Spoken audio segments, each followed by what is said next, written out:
Welcome back, Vicarious viewers. My name is Vicente, and today I'm moving on to episode 2 of season 6 of The Expanse. This episode is called Azure Dragon, which was referenced in the last episode. First off, I want to apologize if I seem a little tired or if I yawn at all during this reaction. It has been a long day. I've been up since 8 a.m. this morning. It is 9:30 p.m. right now. I finished editing my reaction to The Witcher: Nightmare of the Dragon. I also went to go see the new Spider-Man movie today, which was amazing. I won't spoil anything, but I will say it was deeply emotional. I cried twice. One of which was like legit ugly crying, so if my eyes are a little puffy too, that's why. It was sad. It was sad, but also funny. Like great comedic moments, but also heartbreaking moments as well. But I won't go into that anymore.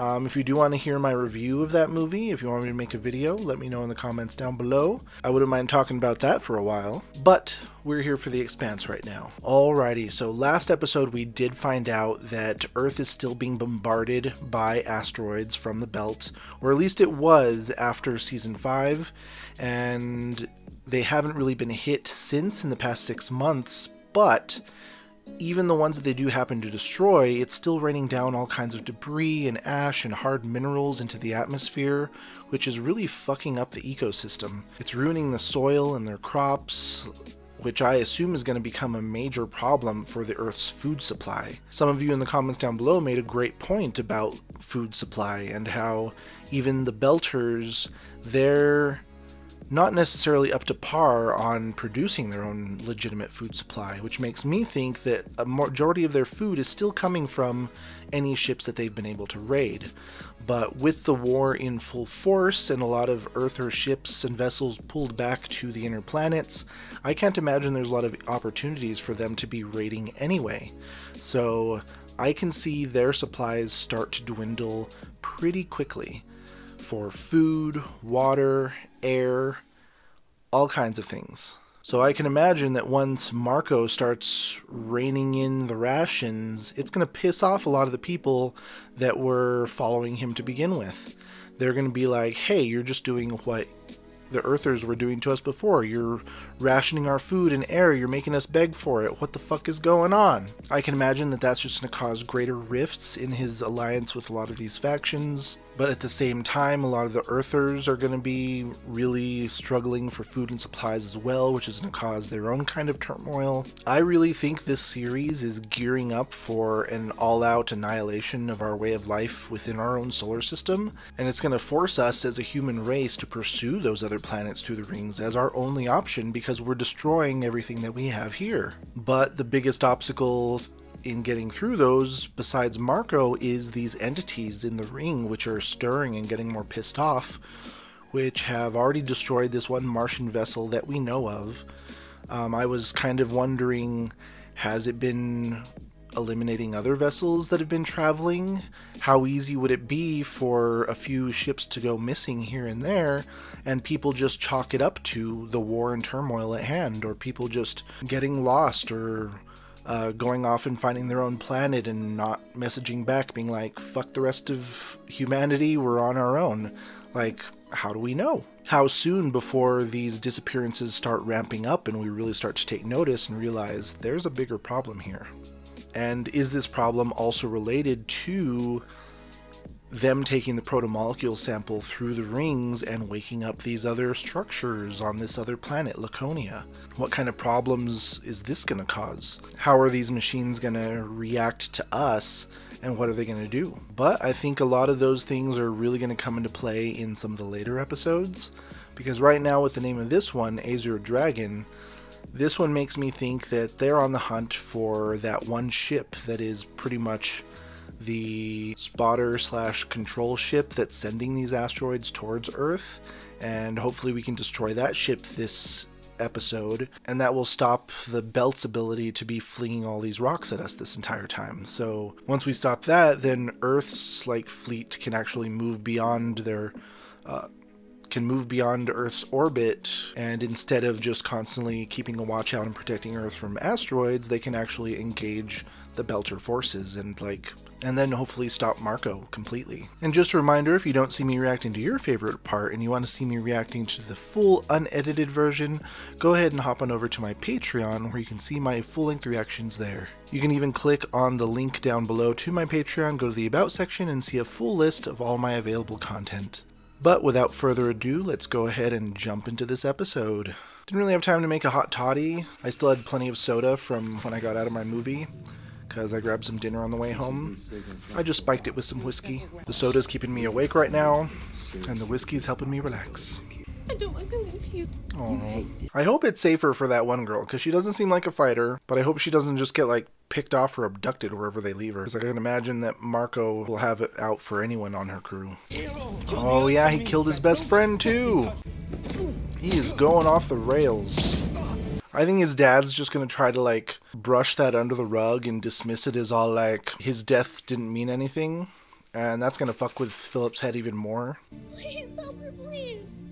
I'm sorry, she's gone. You fed her and now she died. No. I only give her some of my protein bar, a little. They have a different kind of chemistry, which doesn't work well with ours. You poisoned the bird. I poisoned her? No. Yeah, Not your fault. pretty much. Can I go with you? Sorry, sweetie. This is a grown-up thing.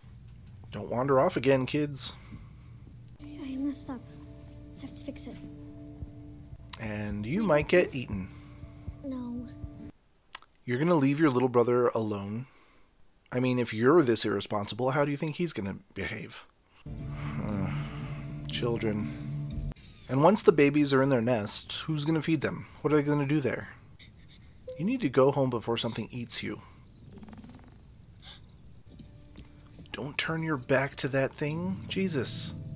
No, hey, you can't have that. That's not for you. And if the food in the bird's belly was poison to the animals there, and that thing eats it, isn't it just eating the poisonous stuff too? Girl, you are messing up all kinds. I'm kind of annoyed at this girl. Children. I'm glad I don't have any.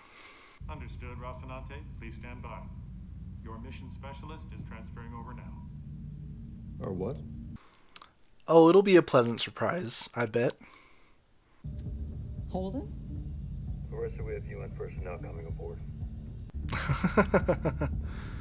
Well, good looking out. You don't want the wrong person seeing, a known murderer and fugitive on your ship. Hey, Bobby. Bobby. Permission to come aboard? Of course. Permission granted. Sorry about all the hush-hush. Nice. Bobby's back on board again. I like that they keep making these little changes to the intro and stuff. Even if you've been watching my videos for a while, I'm constantly making little tweaks here and there, if you guys even notice them. Add a graphic here, make it a little longer here. It's fun just getting better and better at video editing. Oh, are you in a brig? Something tells me you're gonna get forgiven. Daddy's gonna make it all better. You little shit. When we get back on the ship, clean yourself up and report to ops for duty. That's it? I would think that the embarrassment you've become since we've arrived on Ceres would be punishment enough. A night in the brig for killing a man. The Azure Dragon appears to be a standard rock hopper rigged with a shit ton of scopes, antenna, and sensor arrays. And we're gonna capture it. Capture? Boarding and shooting is a whole lot riskier than sending a torpedo up their ass. True. You pretty little head. Are you getting paid extra for this? I'm not in it for the money. This is one happy crew. Yeah, everyone's really dour at the moment. And speaking of crew, ship's got a new mechanic's apprentice. Amos. Clarissa Mao. Hi. You gotta be fucking kidding me. Thank you. Amos brought her back with him from Earth after the first rock city. I'm gonna go grab some chow. You heard of any ships going missing at the ring? Suspicion was that they slipped off to join Inaros, but that couldn't be confirmed. The ships were never really accounted for. So it has happened to more than one. All right. So yeah, it has been happening under the radar, and people have just been figuring with all of the shit going on, it'd be understandable that people would slip away, get destroyed. You will be safer with him than you will be with us. Dude, if they hear that her ship gets destroyed later on, they're gonna feel like shit. If they try to move past us, kill them all. You're this worried about them and you're leaving her with them? What the fuck? When Golden Bough splintered, you stayed loyal to Marco. Why? I suppose I got caught up in the moment. What do you want from me? You know where his supply depots are. The Golden Bough ships that didn't show their bellies. Are you still in contact with them? The ones ready to snatch the food right off Marco's table. Like a true pirate would. Making some alliances. Let the Belter resistance against Marco begin. How do they know that the Azure Dragon doesn't have like other ships like monitoring their position and like the space around them? Ready to like swoop in to protect them?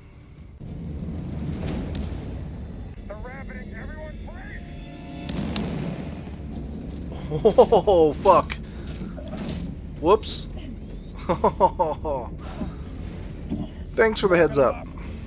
Railgun charging. Can't let them escape. We can't risk destroying them. Our mission is to get aboard. Everybody brace.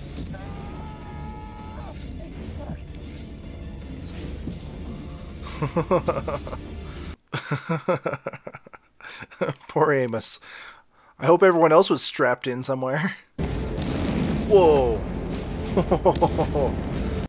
Oh shit.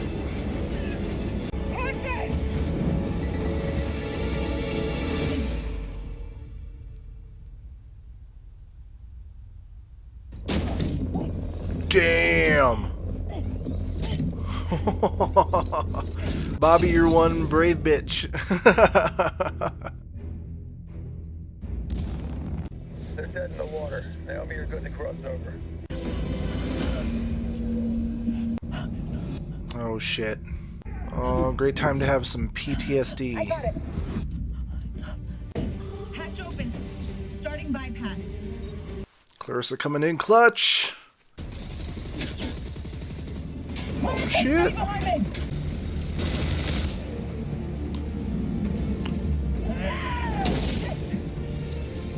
Bobby, what's going on? Do you need assistance? I've got 3 bouncers down. Clarissa's hurt.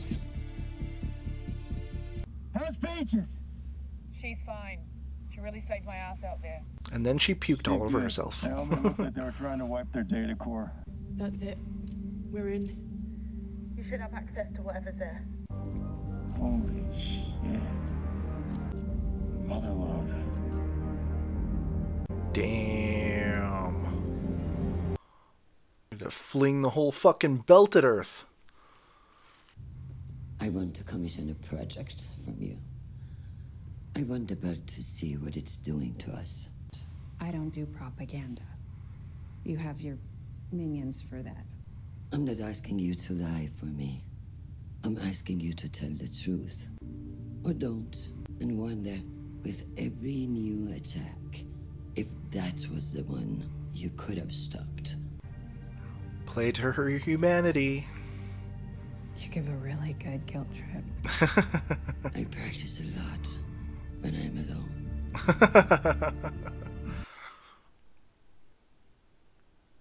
Bravo. I know you were trying to help. I'm the captain of this ship, and as long as you're part of the crew, you do what I say when I say. You see a problem, you talk to me first.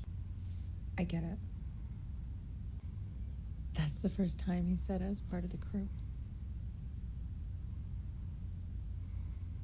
We got a surprise for them, too. On your way down the quantum. The Azure Dragon is gone. They captured it. Yes, they did. They got the data core intact. They'll be able to locate the rocks. Oh no. When that happens, they'll redeploy their fleets. and head up. You said the fight would come soon enough. And here it is. Let them come. We'll be ready. Oh, will you now? No! Oh, damn it. I wanted just a little bit more. Is it weird to think that the show is already a third of the way over? I don't want it to be. Alrighty. So, we got the Azure Dragon.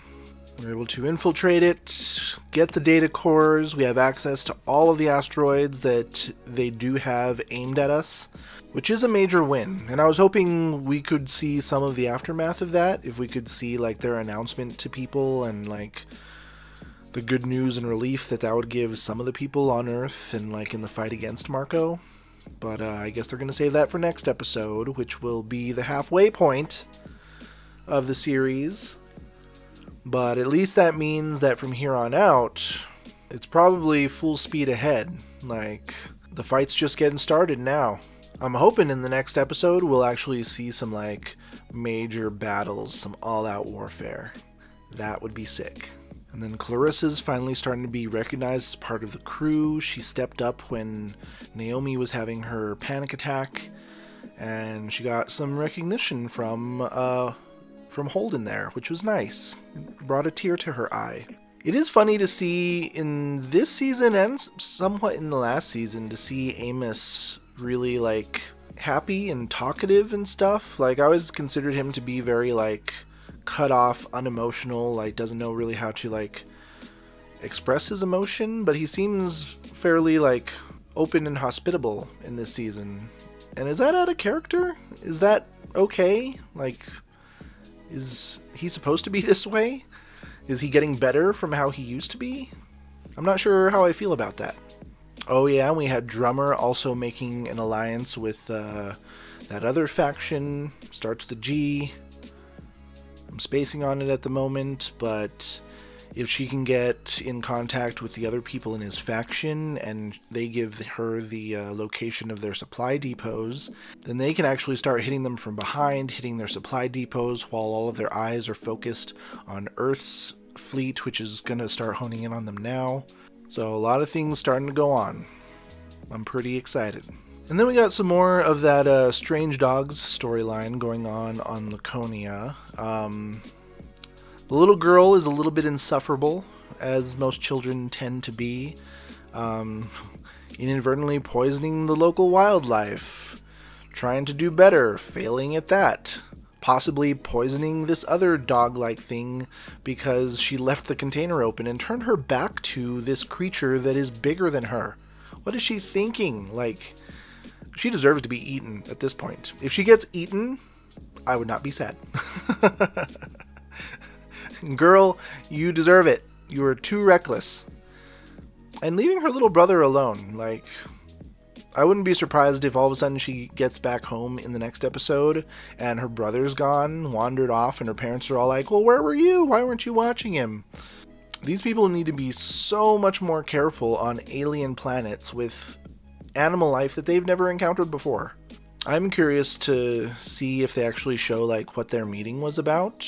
Like, they were talking about, like, not being able to communicate through the rings with their other people. So I wonder if the lines of communication have completely broken down through the rings because ships are disappearing, so they're not able to communicate as well. So I'm curious as to where that storyline is going.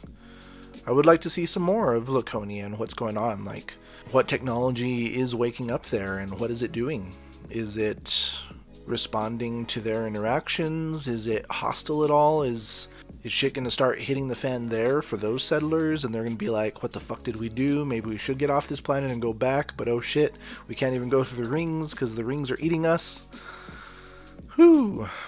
And we only got 4 more episodes for all of it.